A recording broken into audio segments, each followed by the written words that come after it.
সামরিক শক্তি পর্যবেক্ষক প্রতিষ্ঠান গ্লোবাল ফায়ার পাওয়ার প্রতি বছর বিশ্বের কোন দেশের সামরিক শক্তি কতটুকু সে বিষয়ে একটি তালিকা প্রকাশ করে থাকে। সৈন্য সংখ্যা, সামরিক সরঞ্জাম, অর্থনৈতিক অবস্থা, ভৌগোলিক অবস্থান সহ 60টিরও বেশি বিষয় বিবেচনায় এই র্যাঙ্কিং করা হয়। 2024 সালের শুরুতেও প্রতিষ্ঠানটি 145টি দেশের সামরিক শক্তির একটি তালিকা প্রকাশ করেছে। এই তালিকা ঘেঁটে বলা যায় সেনাবাহিনীর আকার ও সংখ্যায় বাংলাদেশ অনেকটা এগিয়ে রয়েছে, তবে পিছিয়ে আছে সরঞ্জামে, অস্ত্রের মজুদে। সার্বিক র্যাঙ্কিংয়ে মিয়ানমারের অবস্থান 35, বাংলাদেশের 37। তবে বাংলাদেশ সুবিধাজনক অবস্থানে রয়েছে অন্য একটি কারণে। বাংলাদেশের সামরিক বাহিনী কারো সঙ্গে লড়াই নেই, কিন্তু মিয়ানমারের বাহিনী এখানে সেখানে বিদ্রোহীদের সঙ্গে ব্যস্ত। ফলে যুদ্ধ বাঁধলে বাংলাদেশ তার বাহিনীর পুরোটাকেই পাবে, কিন্তু মিয়ানমারের সেই সুযোগ নেই। একদিকে বেশি নজর দিলে অন্যদিকে হাতছাড়া হয়ে যাবে ভূমি।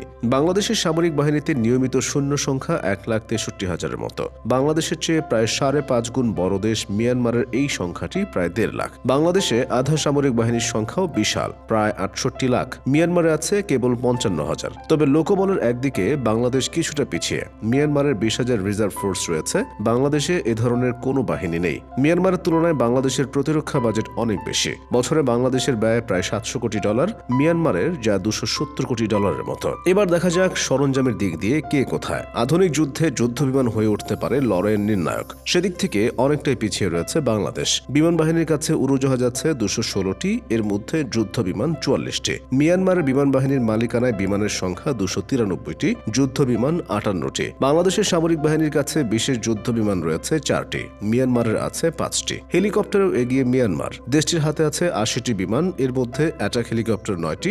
বাংলাদেশের হেলিকপ্টার সংখ্যা 73টি, অ্যাটাক হেলিকপ্টার নেই একটিও। মিয়ানমার শক্তিমান ট্যাঙ্কের বিবেচনাতেও তাদের সামরিক বাহিনীর কাছে এই যুদ্ধাস্ত্র রয়েছে 705টি। বাংলাদেশের ট্যাঙ্কের সংখ্যা এর অর্ধেকেরও কম, মাত্র 320টি। কামানের শক্তিতেও সুবিধাজনক অবস্থানে রয়েছে মিয়ানমার। দেশটির সামরিক বাহিনীর কাছে 2000-এরও বেশি কামান রয়েছে, যার মধ্যে 215টি কামান স্বয়ংক্রিয়। অন্যদিকে বাংলাদেশের সব মিলিয়ে 464টি কামান রয়েছে বলে জানিয়েছে গ্লোবাল ফায়ার পাওয়ার ইন্ডেক্স। সংখ্যায় যা মিয়ানমারের 5 ভাগের 1 ভাগ। এর মধ্যে স্বয়ংক্রিয় কামান রয়েছে মাত্র 27টি।